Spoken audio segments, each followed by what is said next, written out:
सभी वचन के लिए तैयार हैं? क्या आप सभी वचन सुनने के लिए तैयार हैं? हालेलुया।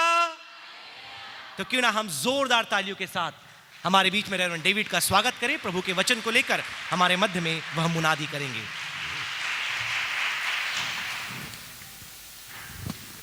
फिर से प्रभु यीशु मसीह के नाम से आप सबको जय मसीह की।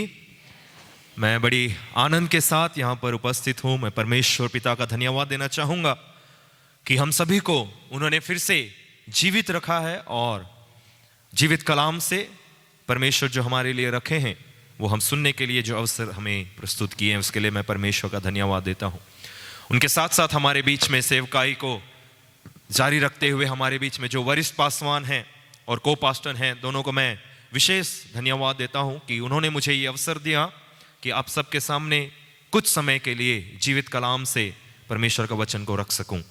और उनके साथ साथ हमारे बीच में जो एसोसिएट पास्टर्स हैं, उनके परिवारों को, उनको और उनकी जो सेवकाई हमारे बीच में उनको भी मैं धन्यवाद देना चाहूँगा। और हमारी कलीसिया में जितने भी सदस्य हैं, बाइबल कॉलेज के जो स्टूडेंट्स हैं, आप सभी को मैं आह्वान करता हूँ फिर से परमेश्वर की उस उपस्थिति में आप सबको फिर से जय मसीह की। Hallelujah, hallelujah. जब सर्कस में आप जाते हैं तो जोकर को देख के जितना भी दुखी इंसान हो वो हंसना शुरू कर देता है। तो यहां पे मैं मुस्कुराहट को लेकर आता हूं हमेशा, ताकि जो कोई भी दुखी हो मेरी मुस्कुराहट देख के खुश हो जाए। हालेलुया। जो इस बात को समझ गए हैं परमेश्वर की महिमा कर सकते हैं। आइए आज के वचन के लिए हम निकालेंगे पहला इतिहास का पुस्तक, उसका 17वां अध्याय, उसका 1 और 2। पहला इतिहास का पुस्तक, उसका 17वां अध्याय, उसका 1 और 2। जी, कोई पढ़ के मदद कीजिए।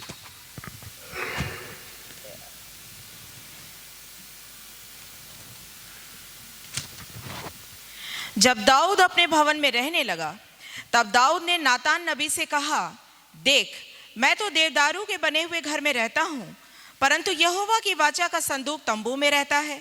नातान ने दाऊद से कहा, जो कुछ तेरे मन में हो उसे कर, क्योंकि परमेश्वर तेरे संग है। Thank you ma'am.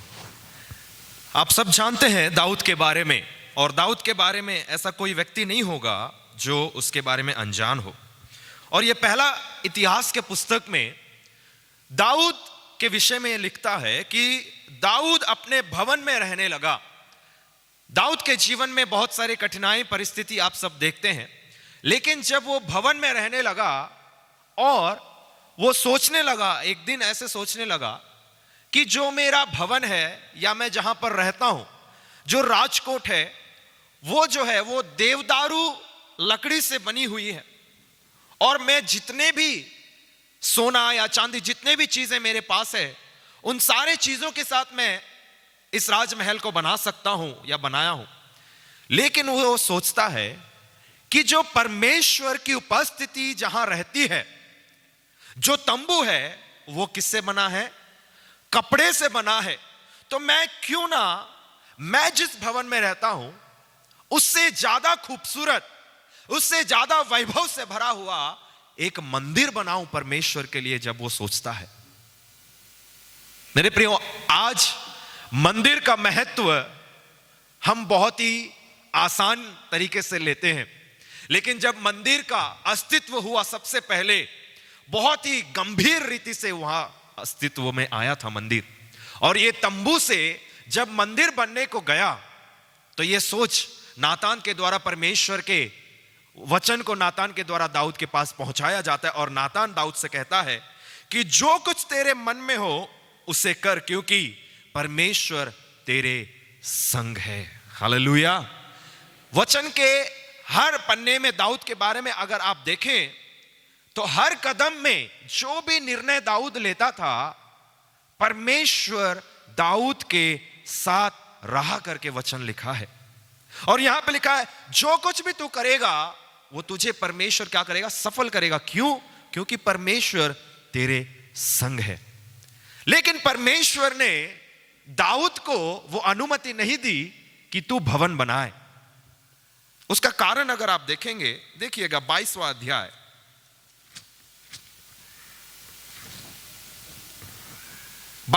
उसका 5 से लेकर 8वां वचन तक अगर आप पढ़ेंगे तो वहां पे मिलेगा। जी पढ़िएगा। और दाऊद ने कहा, जी। मेरा पुत्र सुलेमान सुकुमार और लड़का है, और जो भवन यहोवा के लिए बनाना है उसे अत्यंत तेजोमय और सब देशों में प्रसिद्ध और शोभायमान होना चाहिए, इसलिए मैं उसके लिए तैयारी करूंगा। अतः दाऊद के मरने से पहले बहुत तैयारी की। फिर उसने अपने पुत्र सुलेमान को बुलाकर इज़राइल के परमेश्वर यहोवा के लिए भवन बनाने की आज्ञा दी।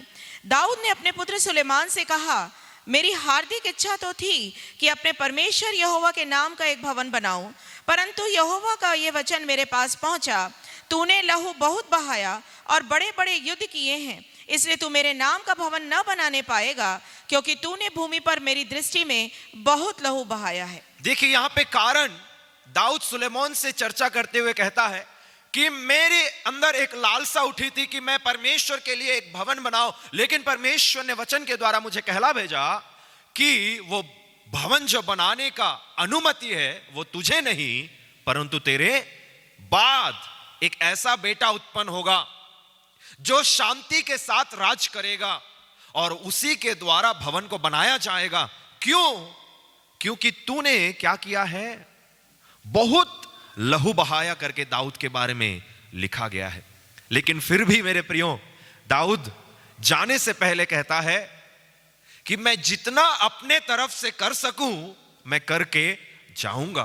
तो वहां पे लिखा है कि दाऊद जो था वो जाने से पहले बहुत तैयारी की। इसका मतलब भवन को जिस तरीके से उसने बनाने का सोचा, जो चांदी जो सोना, जितने भी वैभव से भरा हुआ जो भी चीजें हैं वो सारे वो जितना इकट्ठा कर सकता था अपने राज्य के समय में इकट्ठा किया, ताकि वो सारे चीजों को इस्तेमाल करके जो सुलेमान है वो मंदिर को बना सके।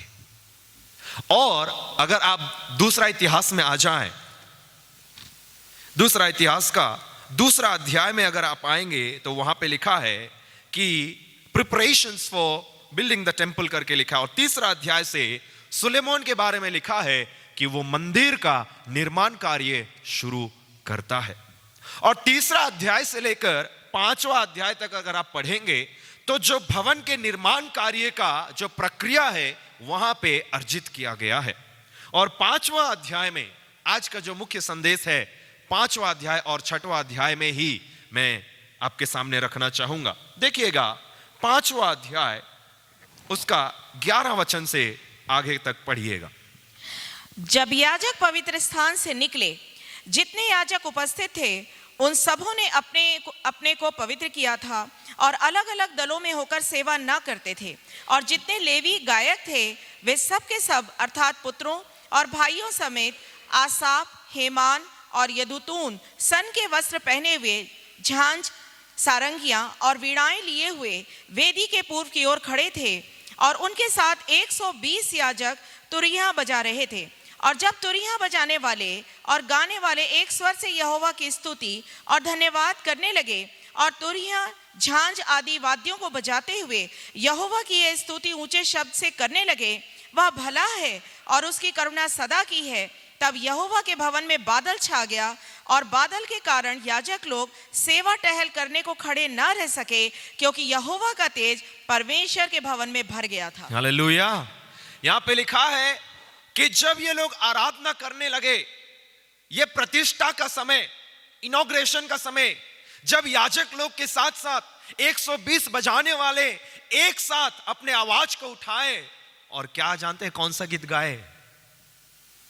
क्या लिखा है वचन में? गीत का नाम है वो भला है और उसकी करुणा सदा की है। वो भला है और उसकी करुणा सदा की है। जब ये गाना एक साथ सबने गाना शुरू किया, वहां पे वचन लिखा, तब यहोवा के भवन में बादल छा गया और बादल के कारण याजक लोग सेवा टहल नहीं कर सके, क्योंकि यहोवा का तेज परमेश्वर के भवन में भर गया था। आज आराधना कई प्रकार के हैं। आप main stream main line churches में जाएंगे तो आराधना अलग तरीके से होता है। अलग अलग डिनोमिनेशंस के अलग अलग आराधना है। कोई एक सप्ताह से पहले ही नंबर लगा देते हैं कि ये सॉन्ग नंबर गाएंगे, तो कोई स्टेज में आके सिलेक्शन करते हैं कि आज ये गाना गाना है, तो कोई एक दिन पहले आराधना की तैयारी करते हैं। लेकिन मेरे प्रियो, यहां पे जो आराधना किया जा रहा है वो कोई 1.5 घंटा या ताबड़तोड़ आवाज के साथ ड्रम को फोड़ देने वाली आराधना नहीं थी। सिर्फ एक लाइन की आराधना उन्होंने की, एक ही लाइन गाया। वो कहते हैं क्योंकि परमेश्वर भला है और उसकी करुणा सदा की है। जैसे उन्होंने ये आवाज उठाकर गाया, वचन में लिखा है कि उस भवन के ऊपर परमेश्वर का बादल छा गया। और जो सेवा करने के लिए लोग नियुक्त किए गए थे, याजक लोग, खड़े नहीं हो पाए, क्योंकि वो कहता है भवन के ऊपर बादल छा गया और भवन के अंदर क्या भर गया? तेज भर गया, लिखा है। एक समय था जब मूसा 40 दिन 40 रात उपवास करके नीचे आया, तो हारून के साथ जितने लोग नीचे उपस्थित थे सब ये कहने लगे कि भैया हम आपका चेहरे को क्या नहीं कर पा रहे हैं, देख नहीं पा रहे हैं। क्यों जानते हैं? क्योंकि उसका चेहरा किस चीज से भरा था? तेज से भर गया था। इतना तेजोमय हो गया था कि उसने ये कहा कि ठीक है, चेहरा देख नहीं पा रहे हो, तो क्या करना पड़ा उसको? कपड़े से मुंह ढकना पड़ा। आज हमारी आराधना किस प्रकार की है? क्या हमारे गीतों के द्वारा परमेश्वर की उपस्थिति को हम लेकर आ पाते हैं? क्या परमेश्वर को जब आराधना करने के लिए अपने आप को प्रस्तुत करते हैं, क्या हम परमेश्वर की उपस्थिति को महसूस कर पाते हैं, या सिर्फ आकर 2-4 गाने को गाकर चले जाते हैं? यह बात सोचना बहुत ही गंभीरता से सोचने की आवश्यकता है मेरे प्रियो, क्योंकि कई बार मैं कई कलीसियाओं में देखा हूं, आराधना को लोग महत्व देते नहीं हैं। भजन के समय में आते हैं, आराधना में क्या ही करना है, जाके आराधना खत्म हो जाए। आराधना तो लोगों के लिए पुकार होती है। हमारे चर्च में जब ड्रम बजता है तो लोगों को पता चलता है, हाँ चलो आराधना शुरू हो गया है, हमें क्या करना है? जाना है। तब नहाना शुरू होता है लोगों का, और जब नहाना खत्म होता है तब आराधना खत्म हो जाता है, आते आते भजन शुरू हो जाता है। मेरे प्रियो, आराधना इसीलिए इतना महत्वपूर्ण है क्योंकि आराधना के बारे में हर वचन को आप पढ़ेंगे, यूहन्ना 4:24 में लिखा है, क्योंकि परमेश्वर आत्मा है और अवश्य है कि उसके आराधना करने वाले कैसे आराधना करें? आत्मा और सच्चाई के साथ आराधना करें। यहां पर जब एक साथ उन्होंने आवाज उठाया, मुझे लगता है उनकी आराधना आत्मा और सच्चाई के साथ ही थी। इसी कारण क्या हुआ जानते हैं? परमेश्वर उतर आए। हालेलुया।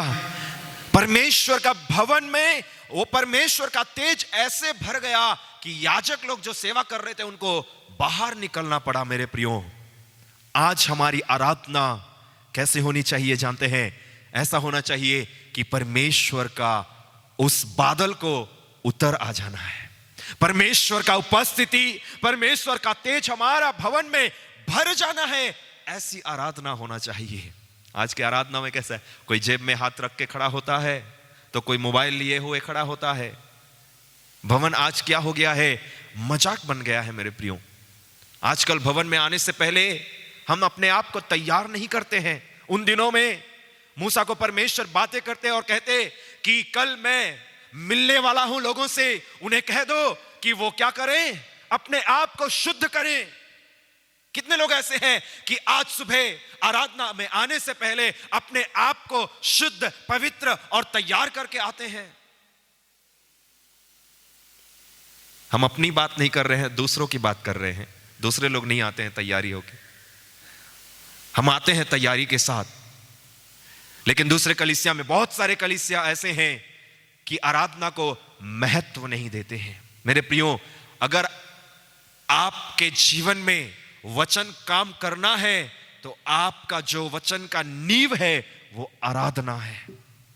आप जितना गंभीरता से आराधना को लेंगे उतना ही परमेश्वर का वचन आपके जीवन में कार्य करेगा। मेरे प्रियो, हर गीत में जो लफ्ज लिखे गए हैं, जो लिखते हैं वो अपने अनुभव से लिखते हैं और हम उसको सिर्फ गा देते हैं।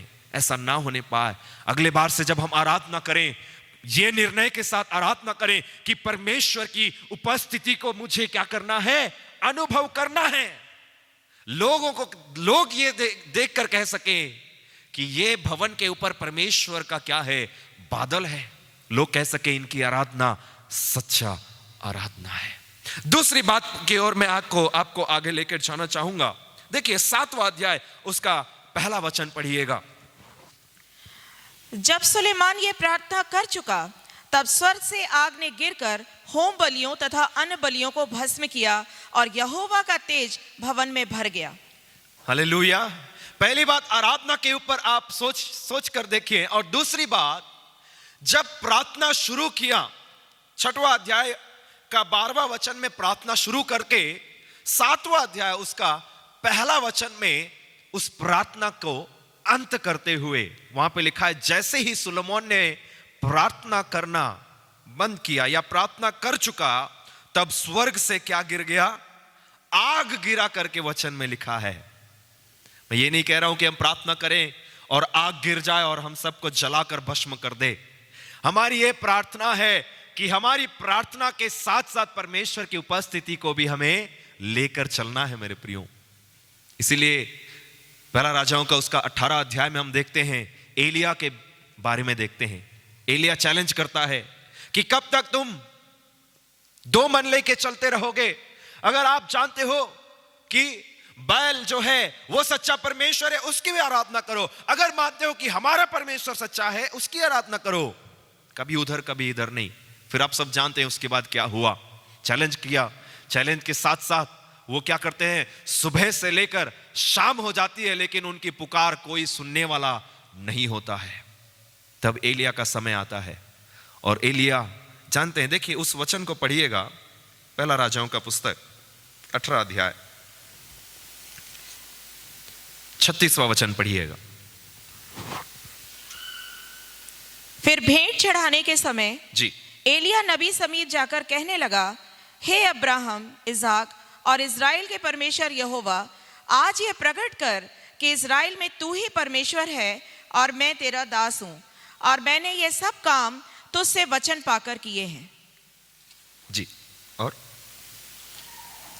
हे यहोवा, मेरी सुन कि लोग जान लें कि हे यहोवा तू ही परमेश्वर है और तू ही उनका मन लौटा ले आता है। तब यहोवा की आग आकाश से प्रकट हुई और होम बलि को लकड़ी और पत्थरों और धूलि समेत भस्म कर दिया और गड्ढे में का जल भी सुखा दिया। यह देखकर सब लोग मुंह के बल गिरकर बोल उठे, यहोवा ही परमेश्वर है, यहोवा ही परमेश्वर है। एलिया ने उनसे कहा, बाल के नबियों को पकड़ लो और उनमें से एक भी छूटने न पाए। तब उन्होंने उनको पकड़ लिया और एलिया ने उन्हें नीचे किशोन के नाले में ले जाकर मार डाला। जी, काफी है। यहां पे देखते हैं 33वां वचन से अगर आप पढ़ेंगे तो वहां पे जो वही बलि जो उन नबियों ने, बैल के नबियों ने तैयार किया था और शाम होते तक प्रार्थना किया, कुछ नहीं हुआ, उसी बलि के ऊपर एलिया पानी डलवाता है। इतना पानी डलवाता है कि जो बलि का जो तैयारी करने का जो चारों ओर पूरा पानी पानी हो जाता है करके वचन में लिखा है। और एलिया का प्रार्थना अगर आप सुनेंगे, सिर्फ 36 और 37 वचन, एक लघु प्रार्थना को हम देखते हैं। उसका प्रार्थना यही था, हे अब्राहम का परमेश्वर, हे इसहाक का परमेश्वर, इस्राएल का परमेश्वर, तू आज मेरी सुन ले ताकि मेरे द्वारा, तेरे आग गिरने के द्वारा जो लोग हैं वो जान सके तू ही सच्चा परमेश्वर है। जैसे ये प्रार्थना समाप्त किया, वचन में लिखा, परमेश्वर के आग जो स्वर्ग से गिरी वो पत्थरों को, लकड़ियों के साथ साथ पत्थरों को भी क्या कर गई, भस्म कर गई। आज हमारे बीच में अनेक प्रकार की प्रार्थना है। कई होल नाइट प्रार्थना करते हैं, कोई फास्टिंग प्रेयर करते हैं, कोई दिन भर प्रार्थना करते हैं। हमें लगता है प्रार्थना सिर्फ तभी करना है जब हमें कोई चीज की जरूरत हो। अक्सर हम क्या करते हैं, उपवास तभी रखते हैं जब हमें कोई चीज की आवश्यकता होती है। कभी कोई धन्यवाद देने के लिए उपवास रखा है? कभी कोई परमेश्वर का स्तुति करने के लिए उपवास रखा है? नहीं। हमें जब कोई चीज की आवश्यकता होती है, हम उपवास रखते हैं, हम प्रार्थना करते हैं, और वो आवश्यकता को पूरा करने के लिए हम जान लगाकर प्रार्थना कर देते हैं, और जब तक वो ना मिले तब तक हमारी प्रार्थना क्या नहीं होती है? बंद नहीं होती है। ये आवश्यकता की प्रार्थना नहीं है, ये प्रकट करने की प्रार्थना है। एलिया की प्रार्थना ये थी मेरे प्रियो, ये प्रार्थना नबियों ने जब किया कोई पुकार नहीं था, लेकिन एलिया का प्रार्थना जो था, परमेश्वर के आग को बरसा दिया। मेरे प्रियो, आज हमारी प्रार्थना किस प्रकार की प्रार्थना है? कोई कहता है प्रार्थना करने की आवश्यकता ही नहीं है, क्योंकि वचन कहता है कि हमारे मांगने से पहले ही परमेश्वर को पता है कि हम क्या मांग रहे हैं, तो मांगने की क्या जरूरत है? आज मैं आपके सामने दो ही चीजें रखकर समाप्त करने की उम्मीद रखता हूं। पहली बात, हमारा जीवन का सबसे मुख्य नींव आराधना होनी चाहिए। मेरे प्रियो, वो आराधना चाहे कैसी भी हो, लेकिन आपकी आराधना से जब परमेश्वर प्रसन्न होता है, प्रसन्न किया जाता है, तो वो परमेश्वर अपने स्थान में रुकता नहीं है, हमसे मिलने के लिए हमारे साथ आ जाते हैं। हालेलुया। ऐसी आराधना क्यों ना हम कर सके कि परमेश्वर अपने तेज के साथ, अपने बादल को लेकर हमारे भवन में आ जाए और ये भवन को अपने तेज से भर दे।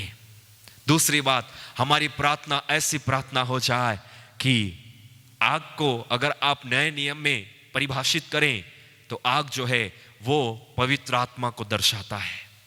हमारी प्रार्थना में पवित्र आत्मा आ जाए।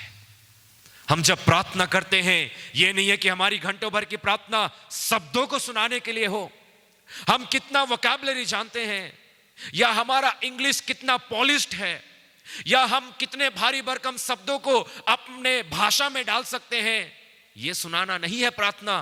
प्रार्थना ये है कि हम कितने परमेश्वर की उपस्थिति में, कितने अभिषेक के साथ हम बैठ पा रहे हैं। प्रार्थना के बारे में अगर आप शुरू करेंगे तो 1 घंटा काफी नहीं होगा बोलने के लिए। यही कहना चाहता हूं कि भवन का निर्माण करता हमारे बीच में अभी मैम पढ़ रहे थे और वचन जवानों के लिए सुना रहे थे कि परमेश्वर का भय मानना कितना महत्वपूर्ण है। इस सोलोमन के द्वारा परमेश्वर का आग और परमेश्वर का तेज, परमेश्वर का बादल उतरा जाना, इसी सोलोमन के बारे में अगर आप देखते हैं, यह परमेश्वर का भय मानना बुद्धि का मूल है करके 1 का 7 में जो लिखता है, यही इंसान जीवन के अंत में परमेश्वर का भय से क्या हो जाता है? दूर हो जाता है। परमेश्वर का भय क्या होता है? भूलकर जब अन्य देवताओं के सामने झुक जाता है। तो मेरे प्रियो, ये हमारे लिए एक उदाहरण है कि परमेश्वर का भय मानना कितना महत्वपूर्ण काम है हमारे जीवन में। आज आराधना गंभीरता के साथ हो जाए। अगले सप्ताह से जब हम आराधना करें, हमारी ये अपेक्षा होने पाए कि हमारे गीतों के द्वारा परमेश्वर के नाम को हम ऊंचा उठाने वाले हो सके। हमारे गीतों के जो लफ्ज हम इस्तेमाल करते हैं वो हमारे जीवन की बोली हो सके। I have decided to follow Jesus, ऐसे बैठ के किसी ने नहीं लिख दिया है। जब उसके जीवन में ऐसी परेशानी थी कि वो अपने परिवार को खो गया, अपने घर को खो दिया, सब कुछ खो गया, जब वो बैठ के लिखता है I have decided to follow Jesus। सब हमारे पास जब सब कुछ ठीक रहता है, जब हम स्वस्थ रहते हैं, जब हमारे पास सारे चीजें होते हैं जो हमें चाहिए होते हैं, क्या हम कह सकते हैं कि मैं परमेश्वर का अनुकरण करने का निर्णय लिया हूं? क्या हम उसी अपेक्षा के साथ आराधना करते हैं जब हमें कोई चीज की जरूरत होती है? नहीं मेरे प्रियो, हम बदलने वाले मसीही ना बने, हम स्थिर रहने वाले मसीही बने, क्योंकि हमारा परमेश्वर ऐसा परमेश्वर है जो कभी नहीं बदलता। इसीलिए हमारे वरिष्ठ पासवान कहते रहते हैं, हम ऐसे ना बने कि लोग हमें देख के कह सके कि चर्च में दूत और घर में आप खालिस्तान को भर सकते हैं। आप सभी जानते हैं क्या होता है, और अक्सर यही होता है हमारे साथ कि हम क्या होते हैं, चर्च में तो सफेद वस्त्र पहन लेते हैं, सफेद होने के लिए बहुत सारे क्रीम लगा लेते हैं, फिर अपने रूम में जाने के बाद क्या हो जाता है, सारा क्रीम पिघल जाता है। कई बार ऐसे होता है, दुल्हा दुल्हन सिर्फ शादी के दिन एक दूसरे को पहचान सकते हैं, अगले दिन दोनों का जो चेहरा है एक दूसरे को पूछते रहते हैं, अरे ये यही है क्या? कई बार कैमरामैन को भी बोलना पड़ता है कि भैया थोड़ा कलर को कम करो, क्योंकि फोटो में आपका चेहरा दिख नहीं रहा है। कहने का तात्पर्य यह है कि हम कभी भी बदलने वाला मसीह ना बने, एक स्थिर रहने वाले मसीह बने। आज अगर आपकी जीवन की बोली है कि लोग आपको देखकर यह कह सकें, इसके चेहरे में मैं प्रभु को देख पा रहा हूं, इससे गौरव की बात और क्या हो सकती है मेरे प्रियो। आपके वस्त्र देखकर लोग ये कह सकें कि ये एक मसीह को दर्शाता है, इससे घमंड की बात मेरे लिए और बड़ी बात कोई नहीं हो सकती। आज लोग क्या कह रहे हैं हमें देख के, ये मसीह है या मसीह से भी गिरा हुआ है। हम नाम सिर्फ लिख के लेते हैं अपने माथे पे कि मैं मसीह हूं, गा लेते हैं मसीही जिंदगी, आनंद की जिंदगी, लेकिन हमारी जीवन की बोली कहां गई? जब हम अपने पड़ोसी के साथ रहते हैं, हमारे बारे में दूसरे लोग क्या सोचते हैं? यहां पे लिखा है जब एलिया प्रार्थना किया और आग गिरी तो वहां पे जितने लोग मौजूद थे सब लोग प्रणाम करके गिर कर कहने लगे कि यह परमेश्वर कौन है? सच्चा परमेश्वर है। वो जीवन की बोली थी एलिया की कि मेरी प्रार्थना के द्वारा लोग जान सकेंगे मेरा परमेश्वर सच्चा परमेश्वर है। आपके बोलने के द्वारा लोग आपको क्या कह रहे हैं? आपके चाल चलन के द्वारा लोग आपको क्या कह रहे हैं? आपके जीवन की शैली के द्वारा लोग क्या कह रहे हैं? क्या आप एक मसीह को प्रदर्शित करने वाले मसीह हैं या सिर्फ नाम के मसीह हैं? मेरे प्रियो, हमें आज क्या करना है? एग्जामिन करना है, परीक्षण करना है अपने आप को। हमारी प्रार्थना कैसी है? हमारी आत्मिक जीवन कैसी है? हमारी आराधना कैसी है? क्या हम सिर्फ नाम के लिए तो नहीं कर रहे हैं? अगर है तो आज उसको बदलने की आवश्यकता है मेरे प्रियो। हमारी आराधना को बदलने की आवश्यकता है, हमारी प्रार्थना करने के तौर तरीकों को बदलने की आवश्यकता है और उस असली मसीह का अर्थ में वापस लौटने की आवश्यकता है। इंग्लिश में एक गीत कहता है, rise up church with broken wings. कलीसिया अपने टूटे हुए पंखों को फिर से जुड़कर या जोड़कर फिर से क्या हो जा? उठ जा। हमें उठने की आवश्यकता है।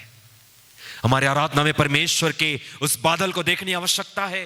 हमारी आराधना में भवन को तेज के साथ भरने की आवश्यकता है। हमारी प्रार्थना में पवित्र आत्मा हमारे साथ रहने की आवश्यकता है मेरे प्रियो।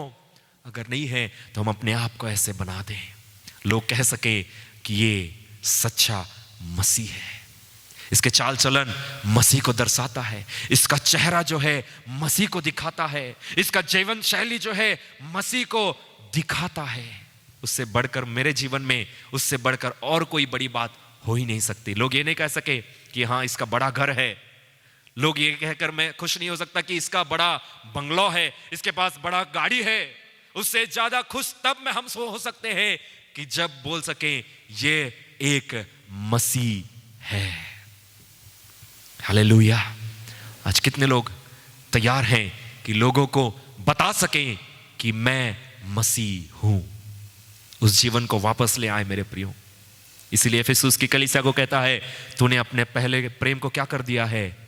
खो दिया है। लौट आए। वो अभी भी अपने बाहें फैला के खड़ा है। जब उड़ाऊ पुत्र चला गया था, चाहे जितने भी साल हो जाए, उसके पिता क्या कर रहे थे? छोड़ दे नहीं दिया उसको। वो अपने बाहें फैला के खड़े थे कि मेरा बेटा एक दिन क्या होगा? लौट आएगा, अपने स्थान को वो वापस ग्रहण करेगा। वैसे ही आज भी परमेश्वर हमें फिर से स्मरण दिलाता है कि हमें मसीह होना है। नाम के मसीह नहीं, सच्चे मसीह होना है।